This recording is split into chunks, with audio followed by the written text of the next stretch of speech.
Breaking news చూస్తున్నారు. TDP Janasena BJP కూటమి ఖరారైందా అంటే అవుననే సమాధానం వినిపిస్తోంది. సీట్ల పంపిణీపై ఇప్పటికే క్లారిటీ వచ్చినట్టుగా తెలుస్తోంది. ఇకపై దూకుడుగా వెళ్లాలని చెప్పి నిర్ణయించుకున్నాయి ఆ మూడు పార్టీలు. అమిత్ షాతో కలిశారు, చర్చించారు, భేటీ అయ్యారు, మొత్తానికి కొలుక్కొచ్చింది. అయితే అమిత్ షా ఆధ్వర్యంలో కూటమి తొలి నిర్ణయం తీసుకున్నట్టుగా తెలుస్తోంది. 17న చిలకలూరిపేటలో మూడు పార్టీలు తొలి సభను ఏర్పాటు చేయబోతున్నాయి. 10 లక్షల మందితో ఎన్నికల శంఖారావం పూరించబోతున్నట్టుగా తెలుస్తోంది. అదే సభలో మూడు పార్టీల నుంచి ఉమ్మడి మేనిఫెస్టో ప్రకటించే అవకాశం కూడా ఉంది.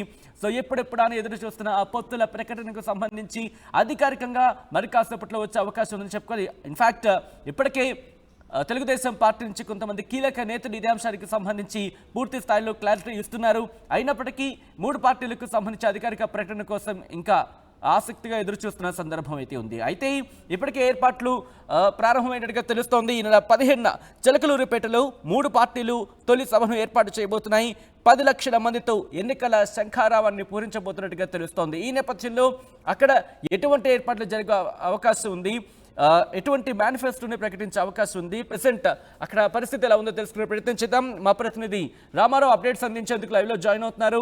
రామారావు, 17న చిలకలూరిపేట నుంచి ఎన్నికల శంఖారావాన్ని పూరించబోతుందని చెప్పుకోవచ్చు మూడు పార్టీలు కలిసి. అక్కడ పరిస్థితి ఏ విధంగా ఉంది?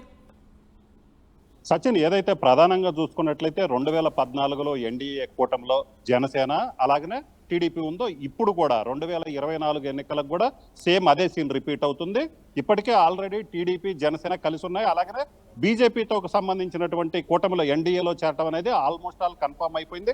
అయితే సీట్లకు సంబంధించి కూడా 30 ఎమ్మెల్యే సీట్లు అలాగనే 8 ఎంపీ సీట్లకు సంబంధించి కూడా అయిపోయింది. దీని గురించి అధికారికంగా ప్రకటన రావాల్సి ఉంది. అయితే దీనికి సంబంధించి చూసుకున్నట్లయితే ప్రధానంగా ఈ మూడు పార్టీలకు సంబంధించి మేనిఫెస్టో రిలీజ్ చేయడం అనేది ప్రధానమైనది. ఎందుకంటే ఇప్పటికే పొలిటికల్ హీట్ పెరిగిన నేపథ్యంలో ఎన్నికల మేనిఫెస్టోకు సంబంధించి ఆ కీలక సూచనలు అలాగే వీటన్నిటికి సంబంధించి కూడా ఆల్రెడీ కసరత్తు జరుగుతుంది. ఈ నెల 15న చిలకలూరుపేటలో భారీ బహిరంగ సభ, 10 లక్షల మందితో భారీ బహిరంగ సభ నిర్వహించాలని టీడీపీ జనసేన కూటమి ఆల్రెడీ 2 రోజుల క్రితమే ప్రకటించడం జరిగింది. ఇప్పుడు ప్రస్తుతం పవన్ కళ్యాణ్ అలాగే చంద్రబాబు ఢిల్లీలో బీజేపీకి సంబంధించినటువంటి నేత అమిత్ షాతో కలవడం జరిగింది, పొత్తులకు సంబంధించి మాట్లాడటం జరిగింది.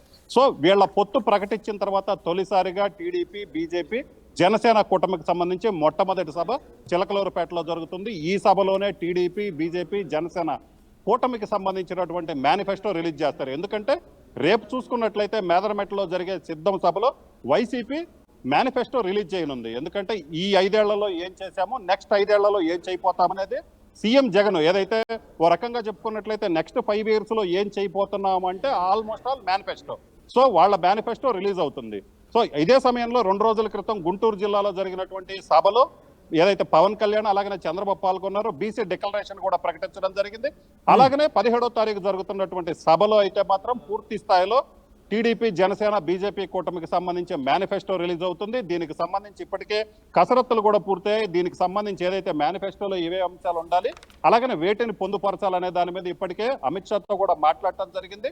వాళ్ళకి సంబంధించి ఒక క్లారిటీ అయితే వచ్చింది. ప్రధానంగా చూసుకున్నట్లయితే స్కీమ్స్ ఏదైతే వెల్ఫేర్ స్కీమ్స్ కావచ్చు, సంక్షేమం కావచ్చు, మిగతా పేదలకి సంబంధించినటువంటి కొన్ని కీలక అంశాలు ఏదైతే ఉన్నాయో వాటన్నిటికీ సంబంధించి కూడా ఇప్పటికే మాట్లాడటం జరిగింది. అలాగనే బీసీ డిక్లరేషన్ వచ్చిన తర్వాత వీటన్నిటికి సంబంధించి ఇప్పటికే టీడీపీ ఏదైతే 6 గ్యారంటీలు ప్రకటించింది, భవిష్యత్తు గ్యారంటీ అంటూ ప్రకటించినటువంటి పరిస్థితి ఉంది. సో వీటితో పాటు ఇంకా అదనంగా ఏమి చేర్చవచ్చు అనే దాని మీద కూడా ఈ సమావేశంలో చర్చించడం జరిగింది. అలాగనే వైసీపీ మేనిఫెస్టో రేపు మేదరమెట్టలో జరిగే సిద్ధం సభలో వైసీపీ మేనిఫెస్టో రిలీజ్ చేస్తారు. సో ఆ మేనిఫెస్టో రిలీజ్ చేసిన తర్వాత ఇంకా అదనంగా ఏం చేర్చవచ్చు అనేది కూడా టీడీపీ నేతలు ఆలోచించే పరిస్థితి అయితే ఉంది. ప్రస్తుతం అయితే మాత్రం దీనికి సంబంధించి ఇప్పటికే టీడీపీ జనసేన బీజేపీకి సంబంధించినటువంటి కీలక నేతలందరికీ కూడా ఈ సభకు సంబంధించినటువంటి అంత సమాచారం కూడా వెళ్ళింది. ఆ సభని పూర్తి స్థాయిలో సక్సెస్ చేయటం ద్వారా తమ కూటమి మళ్ళీ అధికారంలోకి వచ్చుద్దన్న ఒక మెసేజ్ పబ్లిక్ లోకి ఏదైతే తీసుకొని వెళ్ళాలని అయితే మాత్రం కీలక నేతలు నిర్ణయించడం జరిగింది. సో దీనికి సంబంధించి చిలకలూరుపేటలో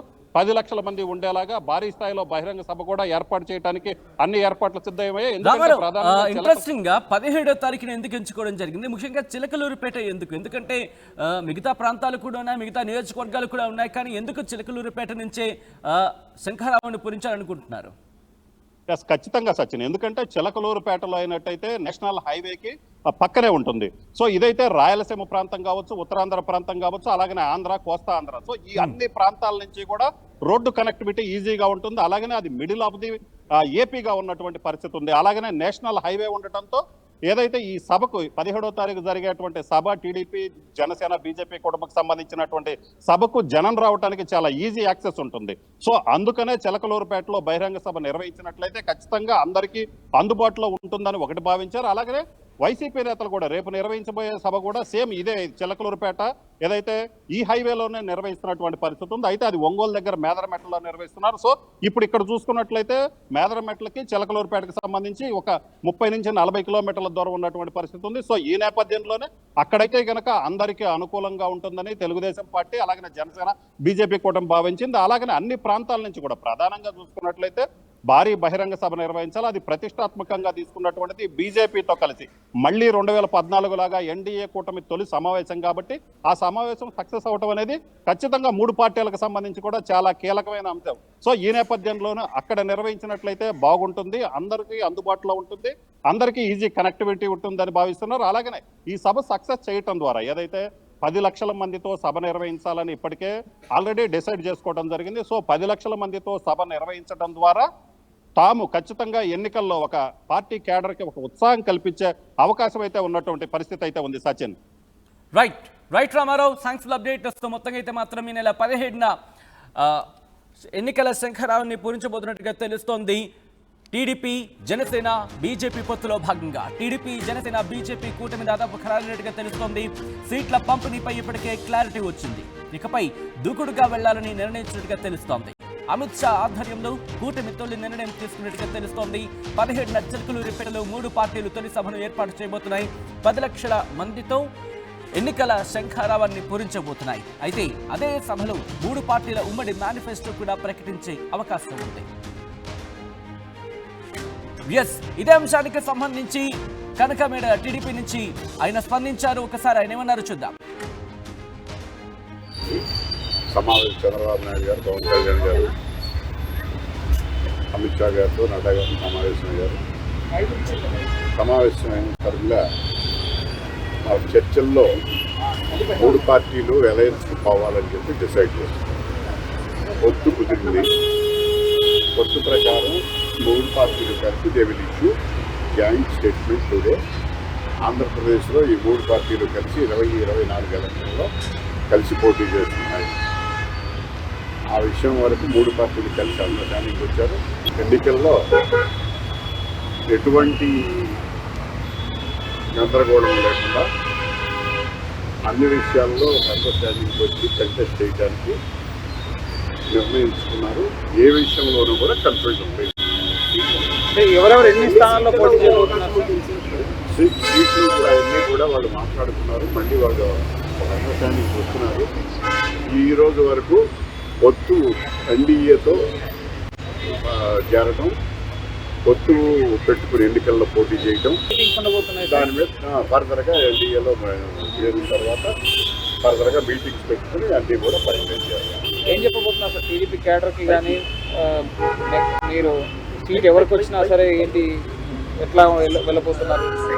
డెఫినెట్గా పొత్తుల్లో కొన్ని సీట్లు జనసేనకి, కొన్ని సీట్లు బీజేపీకి పార్లమెంట్లోనూ అసెంబ్లీలో పోతే కనుక వాళ్ళల్లో అక్కడ అక్కడున్న మా క్యాడర్ కూడా అందరం కూడా ఇది రాష్ట్ర భవిష్యత్తు దృష్టిలో పెట్టుకుని అన్ని పార్టీలు కలిసి పనిచేయాలనుకుంటున్నాం.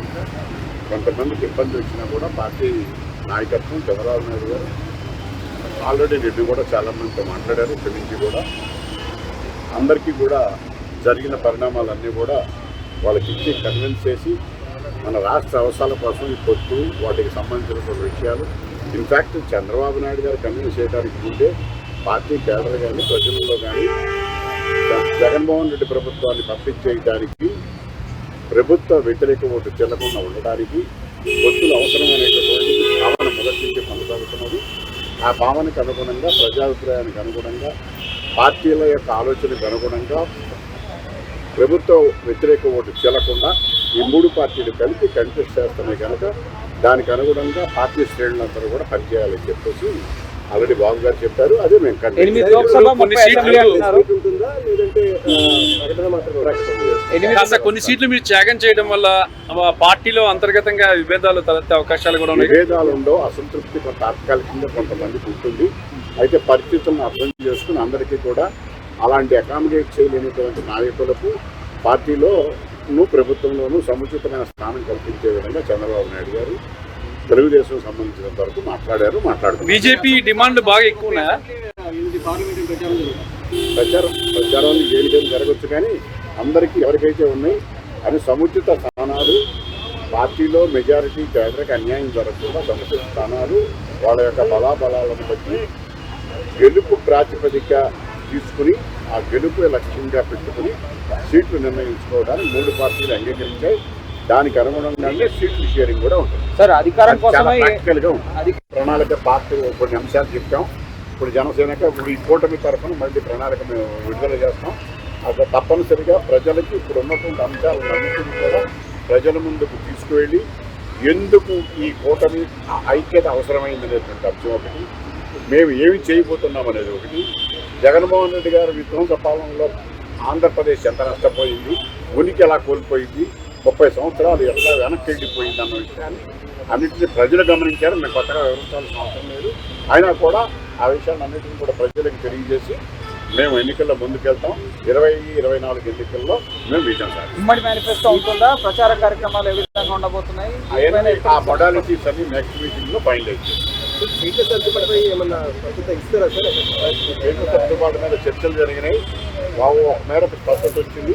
నెక్స్ట్ మీటింగ్ లో అయినా కూడా సరే, ఢిల్లీలో చంద్రబాబు గారు వెళ్తున్నారు ఈరోజు. కార్యక్రమం అయిపోయింది, వెళ్ళి సీట్ల పంపకాల విషయంలో టీడీపీ హ్యాపీగానే ఉందా? బీజేపీ భారీ డిమాండ్లు పెట్టినట్టు తెలిసింది. బీజేపీ భారీ డిమాండ్ పెట్టింది, వాళ్ళకి లేదు వీళ్ళకి, ఇవన్నీ ఊహాజనితమైనటువంటివి. వీటన్నిటికీ తెరపడింది. చాలా స్పష్టతతో ఈ కూటమి ముందుకు వస్తుంది, ముందుకెళ్తుంది. నెంబర్ అనేటువంటి ఫస్ట్ ఈ స్టేజ్ ఫైనలైజ్ చేసిన తర్వాత మిగిలిన నెంబర్లు వాళ్ళిద్దరికి పోగా మిగతా తెలుగుదేశం ఎంతమంది కలిసి వచ్చినా విజయం మాదే, మా పెన్షన్ పథకం గెలిపిస్తారనేది ధీమాగా వ్యక్తం చేసినప్పుడు పొత్తుల గురించి వాళ్ళు ఎందుకు కంగారు పడుతున్నారు, ఉనికి పడుతున్నారు. చంద్రబాబు నాయుడు గారు ఎత్తేసాడు, పార్టీ అయిపోయిందని చెప్తున్నారు. కానీ చంద్రబాబు నాయుడు జపమే చేస్తున్నారు. 24 5 ఏళ్ల తర్వాత కూడా ఆడి చేయలేని సహాయ స్థితికి కూడా చంద్రబాబు నాయుడు గారు నష్టం వేస్తున్నారు. అందుకని ఎప్పుడో వాళ్ళ ఆలోచన ఎలా ఉందంటే 20 ఏళ్ల క్రితం చంద్రబాబు నాయుడు గారు ఏదో అవినీతి చేశారు చెప్పేసి వాళ్ళ సాక్షిలో బ్యానర్ రైటింగ్ పెట్టుకుని ఒక అవినీతి కథ కల్పించి వాళ్ళ భూత కల్పనతో రాస్తున్నారు. వాటన్నిటి మీద విచారణలు జరిగినాయి, ఏది రుజువు కాలేదు. చంద్రబాబు నాయుడు గారి మీద 26 ఎంక్వైరీ కమిషన్లు వేశారు. ఈయన తండ్రి వేశాడు, ఈయన వేశాడు, ఏది రుజువు కాల. ఆయన వీళ్ళు పెట్టినటువంటి బాధ్యత చేసినటువంటి అక్రమ కేసులు తప్ప చంద్రబాబు నాయుడు గారి మీద ఏ కేసులు కూడా లేదు. ఎందుకంటే ప్రత్యేక హోదా ఇవ్వలేదని బయటకు వచ్చారు. ఎన్డీఏలో చేరుతున్నాం. అధికారం కోసం అనుకుంటే మేము అసలు పొత్తు పెట్టుకోవాల్సినటువంటి అవసరమే లేదు. అధికారం కాదు, ప్రజల ప్రయోజనాలు ముఖ్యం. రాష్ట్రాన్ని జగన్మోహన్ రెడ్డి పాలన నుంచి విముక్తి చేయటం. అందువల్ల అధికారం అనే సమస్య ఉత్పన్నం కాదు. అలా ఉంటే ఈ షేరింగ్లు, సీట్లు ఇవన్నీ ఉమ్మడిగా ప్రజలందరూ కూడా ప్రభుత్వ వ్యతిరేక ఓటు చెల్లకుండా జగన్మోహన్ రెడ్డి పెంచాలని, ఈ ఆంధ్రప్రదేశ్ రాష్ట్రాన్ని కాపాడుకోవాలని భావిస్తున్నారు. ఆ ప్రజాభిప్రాయానికి అనుగుణంగానే మేము ఈ రకంగా పొద్దున బీజేపీతో వెళ్ళడం మీకు నష్టం చేకూర్చదా సార్? ప్రత్యేక హోదా ఇవ్వలేదు, విభజన హామీలు అమలు చేయలేదు అంటున్నారు. మేము ఉన్నప్పుడు బీజేపీ నుంచి రాబట్టవలసినవి చాలా ఉన్నాయి, చాలా రాబట్టాం, చాలా చేసాం. ఆ విషయాలన్నీ కూడా అది అప్రస్తుతం, ఇప్పుడు చేయటం కరెక్ట్ కాదు. అవన్నీ కూడా సందర్భం వచ్చినప్పుడు అన్నీ వివరిస్తాం.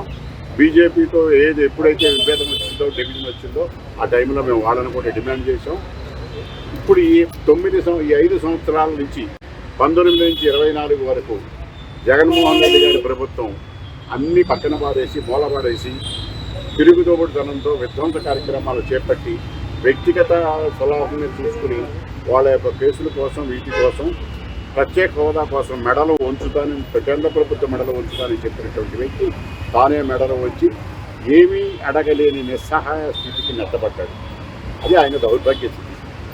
ఆ నెపాన్ని తెలుగుదేశం మీద వేయటానికి, మా మీద కానీ తెలుగుదేశంతో పొత్తుల గురించి వాళ్ళు కామెంట్ చేసే స్టేజ్కి వచ్చారు.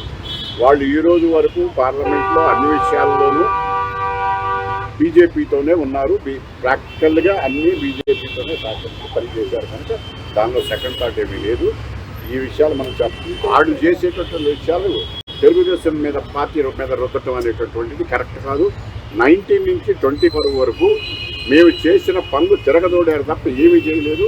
కేంద్ర ప్రభుత్వ నిధులు కూడా రాష్ట్ర ప్రభుత్వం షేర్ వరకు అవి కూడా వాడుకుంటే పిలుపు వచ్చింది. సమావేశం